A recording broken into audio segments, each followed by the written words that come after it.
It started as what Elon Musk thought would be an easy victory over an aging politician who dared to question his business practices. Senator John Kennedy had spent the morning grilling tech executives about their impact on American communities, and his pointed questions about corporate responsibility had clearly struck a nerve with the world's richest man. From his Tesla headquarters, Musk crafted what he believed would be the perfect response to silence the 72-year-old Louisiana senator. John Kennedy is living proof that some people never evolved past the Stone Age. Maybe Louisiana should elect someone who understands this century. The tweet exploded across social media, with Musk's millions of followers treating it like a masterclass in how to handle annoying politicians. Tech entrepreneurs shared it with gleeful comments about owning the boomers, while political commentators debated whether Kennedy's traditional values had any place in modern America. But as the digital mob celebrated their hero's apparent victory, Kennedy was preparing a response that would not only expose the stunning gaps in Musk's knowledge about his own companies, but teach the billionaire a humbling lesson about the difference between Twitter followers and actual wisdom. A lesson so devastating that it would force Musk to delete his tweet and face the uncomfortable truth about who was really living in the past. The morning had begun routinely enough in the Hart Senate office building, where the Committee on Commerce, Science, and Transportation was conducting its quarterly hearing on emerging technologies and their impact on American workers. The mahogany-paneled committee room buzzed with the familiar energy of Washington politics as senators prepared to question a panel of tech executives about their companies' roles in shaping America's economic future. Senator John Neely Kennedy sat at his usual spot on the committee dais, his modest appearance creating a stark contrast to the sleek, expensive suits worn by the tech executives at the witness table. At 72, Kennedy's silver hair and weathered face told the story of a man who had spent decades in public service, but his sharp eyes behind wire-rimmed glasses suggested an intellect that remained as keen as ever. His simple Navy suit and Louisiana State University tie spoke to his roots in a way that the designer clothing of his colleagues never could. The witness panel included some of Silicon Valley's most prominent figures: the CEO of a major artificial intelligence company, the founder of a cryptocurrency platform, and the chief technology officer of a social media giant that commanded billions of users worldwide. Each executive had come prepared with polished presentations about innovation, job creation, and America's technological leadership. But Kennedy had spent weeks preparing for something different. As the hearing progressed through the usual rounds of softball questions and rehearsed answers, Kennedy sat quietly, taking notes and consulting a thick folder of documents that his staff had spent months compiling. While his colleagues asked about stock prices and market valuations, Kennedy was preparing to drill down into the human cost of technological disruption. When Kennedy's turn finally arrived, he leaned forward slightly and opened his folder with the methodical precision of a man who had spent decades as a trial lawyer. "Mr. Henderson," he began, addressing the AI company CEO, "your algorithms have eliminated approximately 47,000 customer service jobs in the past 18 months. What specific provisions has your company made for retraining those displaced workers?" The question caught Henderson off guard. Most senators asked about innovation and competition. Kennedy was asking about consequences. "Well, Senator, technological progress has always created displacement, but it also creates new opportunities." Kennedy's follow-up was swift and surgical. "Mr. Henderson, I'm not asking about historical trends. I'm asking about the 47,000 specific human beings whose livelihoods your company eliminated. Do you know their names? Have you visited their communities? Do you understand what happens to a town when its largest employer closes because an algorithm can do the work cheaper?" The room had gone quiet. Committee hearings rarely deviated from scripted political theater, but Kennedy was conducting something closer to a cross-examination. Henderson's prepared talking points suddenly seemed inadequate as he struggled to address the senator's specific, human-focused questions. Kennedy wasn't finished. He turned to the social media executive, a young entrepreneur who had built his platform on the promise of connecting communities.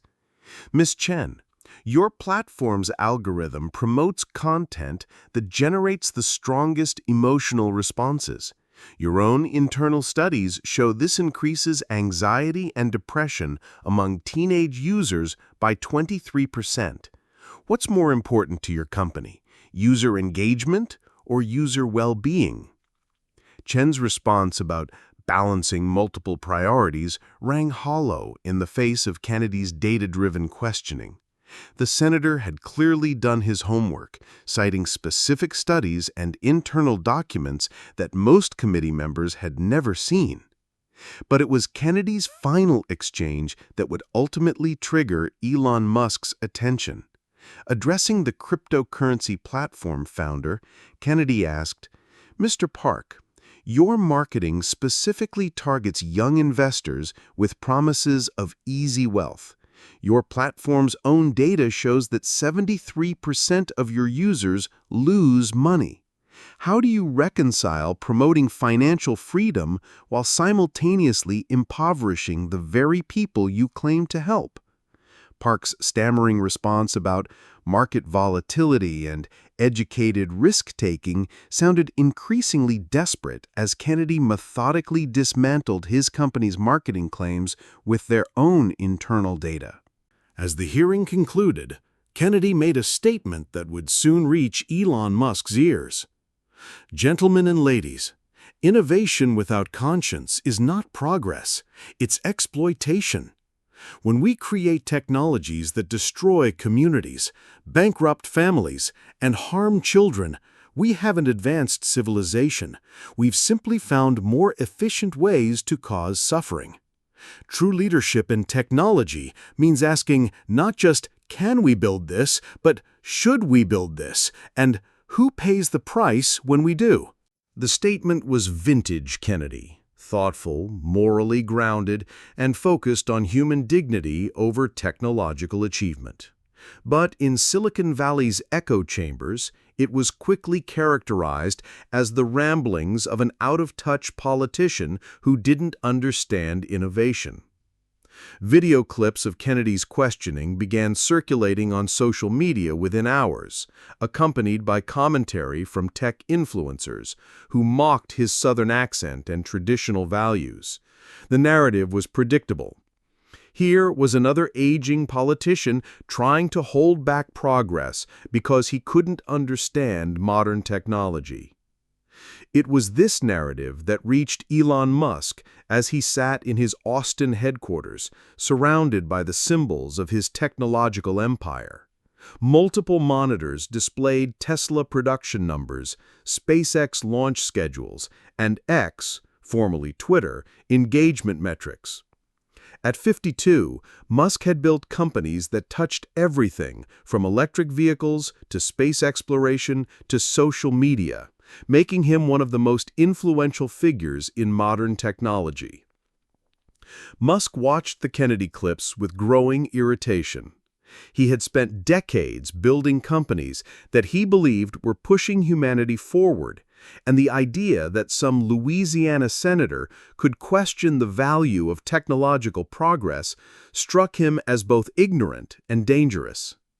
The senator's comments about innovation without conscience particularly rankled Musk, who saw himself as someone trying to solve humanity's greatest challenges. Without consulting advisors or considering the implications, Musk opened X and typed the tweet that would define the next 24 hours.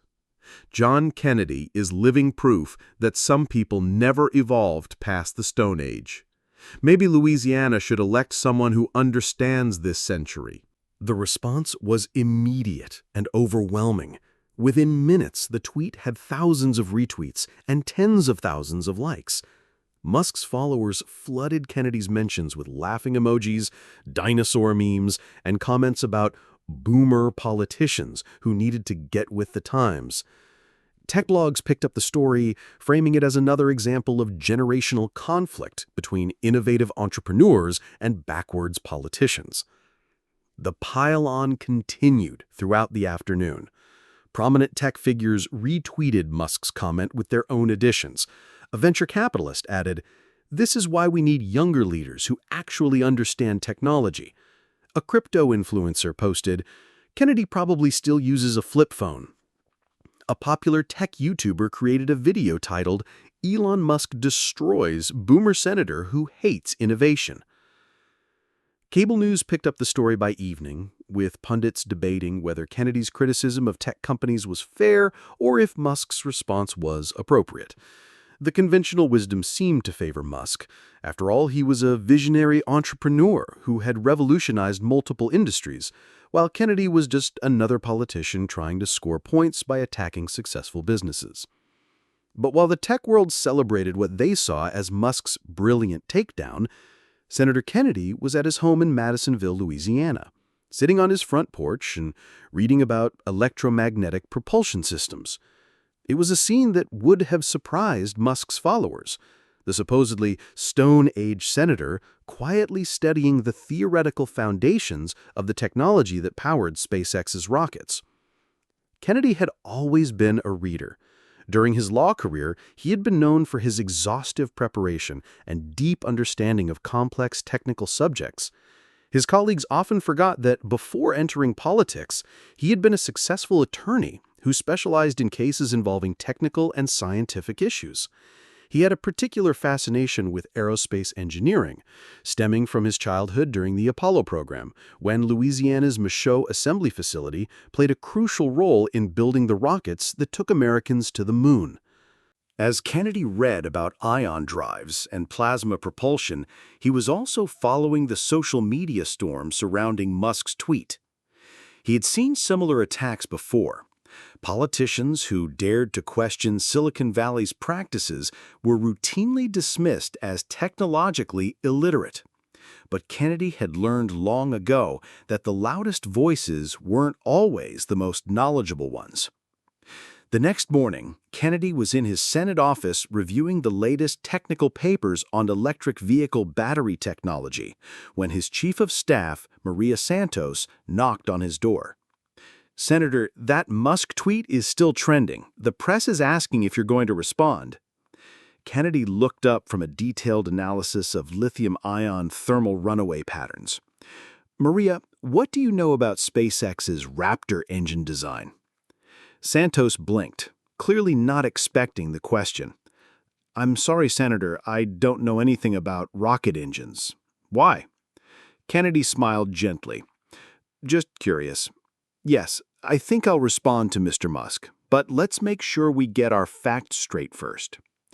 For the next several hours, Kennedy worked with his staff to compile information that few people outside of SpaceX's engineering teams would know. He reviewed technical specifications, patent filings, and engineering reports with the same methodical approach he had once used to prepare for complex legal cases. Meanwhile, Musk was basking in the adulation of his followers. The Kennedy tweet had generated millions of impressions, and the response had been overwhelmingly positive. Tech industry publications were treating it as a perfect example of how innovative leaders should respond to political attacks. Musk felt vindicated in his decision to call out what he saw as backwards thinking. That vindication lasted until 3:47 p.m. Eastern Time, when Kennedy posted his response. It wasn't a tweet. Instead, Kennedy had recorded a 5-minute video in his Senate office, sitting behind his desk with the American flag visible in the background. He was dressed in the same simple suit he always wore, and his manner was calm and respectful, as if he were explaining something to a curious student, rather than responding to a public attack. "Mr. Musk," Kennedy began, his Louisiana accent unmistakable, but his tone measured and thoughtful. "I saw your tweet suggesting that I'm from the Stone Age and don't understand this century's technology. I appreciate you taking the time to share your thoughts, and I'd like to respond to some of the points you've raised." Kennedy paused, consulting a single sheet of paper on his desk. "You mentioned that people like me don't understand modern technology, so let me see if I can demonstrate whether that's accurate." Your Raptor engines use a full-flow staged combustion cycle with methane and liquid oxygen propellants. This design choice is fascinating because it solves the oxygen-rich pre-burner challenges that have limited other engine designs, though I notice you're still dealing with turbopump bearing issues at higher thrust levels. The technical specificity was startling, but Kennedy was just getting started. Your Starship design calls for 33 Raptor engines in the Super Heavy booster, which creates interesting challenges for engine-out capability during flight. I'm curious about your solution to the acoustic environment during startup. The reflected shock waves from that many engines firing simultaneously must create significant structural loads. Kennedy set down his paper and looked directly into the camera.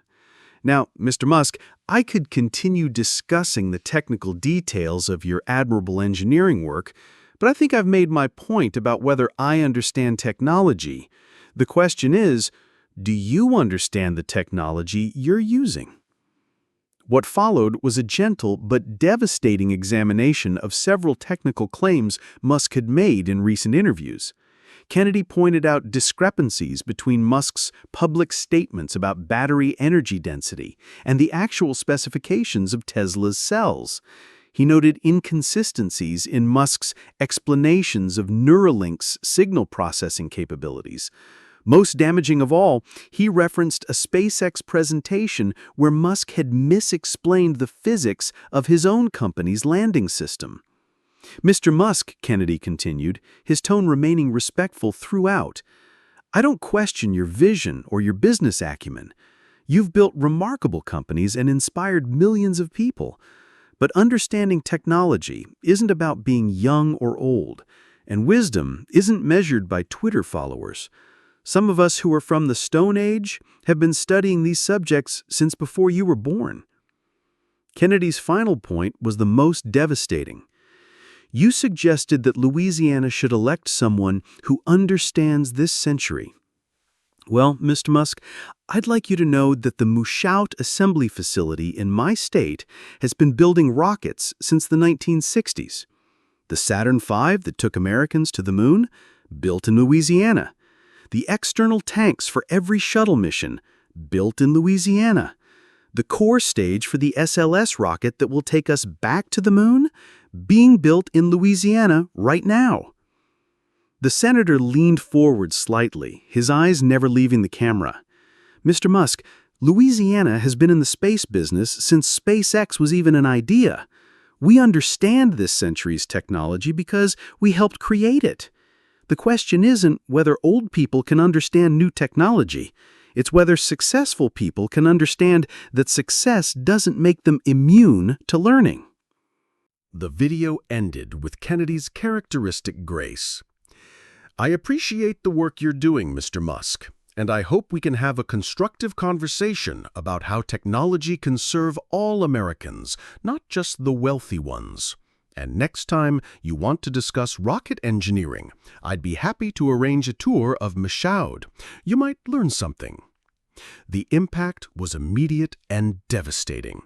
Within an hour, aerospace engineers were sharing the video with comments like, Kennedy knows more about rockets than most of us, and Musk just got schooled by someone who actually understands the science. The technical accuracy of Kennedy's comments was quickly verified by multiple independent sources, while Musk's various technical misstatements were compiled into viral threads that made him look genuinely ignorant about his own company's technology. The story was picked up by every major news outlet within hours. Senator demonstrated superior technical knowledge in response to Musk attack, read one headline. Elon Musk called him Stone Age, then this 72-year-old senator proved who really understands technology, read another. The reaction in Silicon Valley was swift and harsh. Engineers who had previously supported Musk began questioning whether their hero really understood the technology he was promoting. Investors started asking harder questions about the technical claims underlying Tesla and SpaceX valuations. Most damaging of all, Comedy shows began using clips of Kennedy's response alongside Musk's various technical misstatements, creating a narrative that the tech billionaire was all hype and no substance. Musk watched his mentions fill, with aerospace engineers correcting his technical claims and pointing out that Kennedy had been right about virtually every detail. The hashtag Stone Age Scientist began trending, with people sharing examples of Kennedy's technical knowledge alongside Musk's errors. By evening, Musk's original tweet had become a liability. Instead of showcasing his superiority over an aging politician, it had highlighted his own ignorance about the technologies that made his fortune possible. The man who had called Kennedy Stone Age was being exposed as someone who didn't fully understand his own company's engineering. The breaking point came when a former SpaceX engineer posted a detailed thread explaining that Kennedy's technical analysis was not only correct, but demonstrated a level of understanding that was rare even among industry professionals. "This senator knows more about our engines than our CEO does," the engineer wrote. "Maybe Musk should spend less time on Twitter and more time learning about the technology he's supposed to be leading." At 11:43 p.m., Musk quietly deleted his original tweet. An hour later, he posted what amounted to a public apology. "After learning more about Senator Kennedy's background, I realize my earlier comment was inappropriate. Louisiana's contributions to aerospace are significant, and I should have known better than to dismiss someone based on age or accent. I apologize to the senator and to Louisiana." But the damage was done. The incident had revealed something uncomfortable about Silicon Valley's culture of arrogance and ageism.